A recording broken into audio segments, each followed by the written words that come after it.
Hi friends, आप सबको मैं विपिन वर्मा दिव्य ज्योति म्यूजिक फ्रॉम देवरिया से आज आप सबके बीच में एक बहुत ही खूबसूरत सा और खतरनाक सा सॉन्ग रिकॉर्ड करने जा रहा हूँ, जिसको गाएगा हम लोग का चहेता सिंगर है, जिसको गाएगा हमारा छोटा स्टार सिंगर प्रांजल शर्मा, जो बहुत ही खूबसूरत गाता है। काफी गाने आप लोगों ने सुना होगा। चलिए आइए आज एक तड़कता भड़कता मार्केट के हिसाब से गाना सुनते हैं प्रांजल शर्मा का। चलो बाबू गाना गा के बताओ, मुखा क्या है?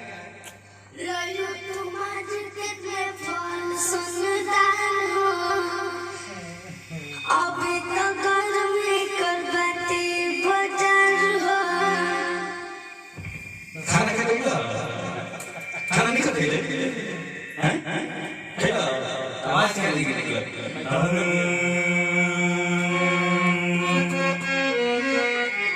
लैलो तुम्हारे किट में बरसान दहागो अबले तो गरम कर बाटे बाजार लैलो तुम्हारे किट में बरसान दहागो अबले तो गरम कर बाटे बाजार कि दीदी ऊपर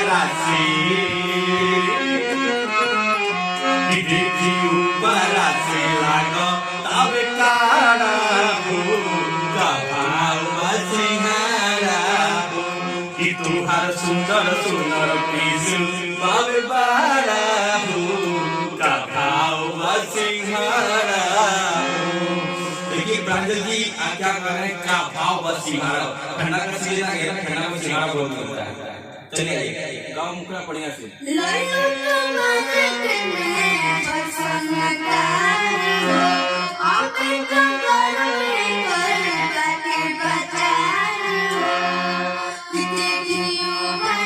और थाके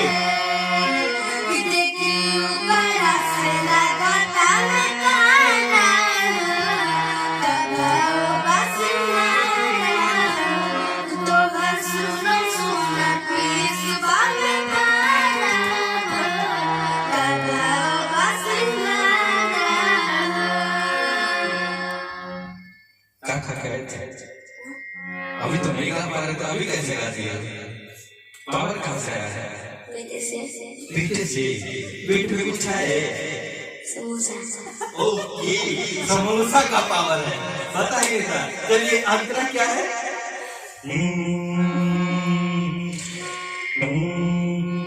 सौदा के दाम पर ठीक से बताओ,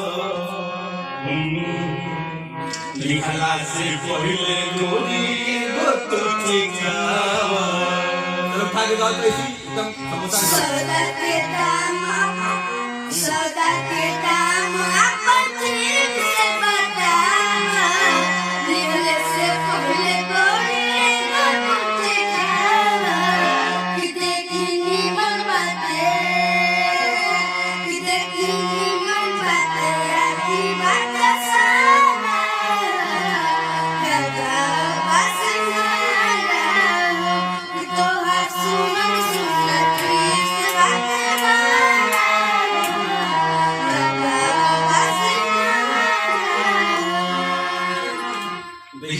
कितना बढ़िया सिंहारे का कि देखी नीमन बाटे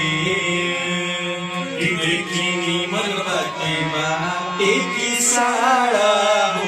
मतलब कहने का है कि सिंहारा पहले देखने दीजिए, साड़ा हुआ तो नहीं है ना, तभी तो लिया जाएगा ना, ठीक है ना? अगला अंतर क्या है?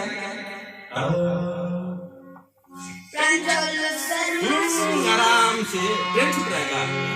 कौन ट्रेन से आए? लॉकडाउन में हमारा चल रहा है, चल रहा है। अब तो आए कैसे हो? अरे यार एक खपलेदार आदमी लग रहा है, कबू कह रहा हावड़ा से आए, कबू कह रहा है इंटरसिटी से, लेकिन तुम आए बाइक से, बुलेट से। भैया खतरनाक है, बच के आना। चलो ठीक है, जिससे भी आया गा के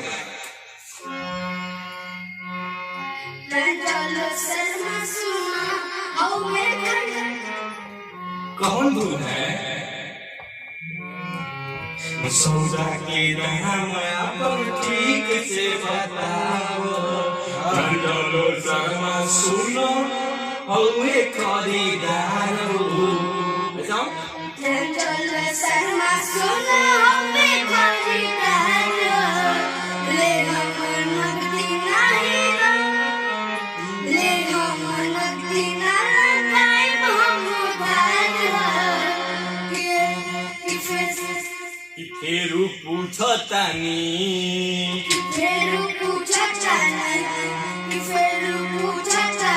तोहरा तो से हम दोबारा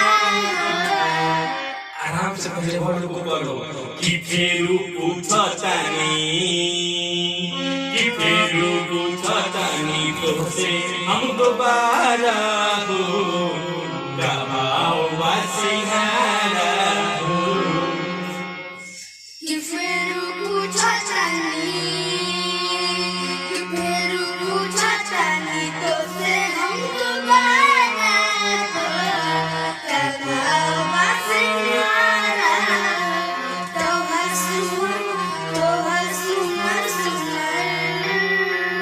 तोहर सुनर प्लीज बातें माना हो गवाओ वासिहारा। तोहर सुनर प्लीज बातें माना हो गवाओ वासिहारा। यह छोटा पैकेट बड़ा धमाका, अभी ये हाल है तो आगे क्या होगा भगवान ही जाने। चलिए ठीक है, आप राजनीति का एक गाना आप लोग सुनिए, बहुत जल्दी फाइनल सॉन्ग आप लोग को सुनने को मिलेगा। तब तक के लिए जय भारत जय।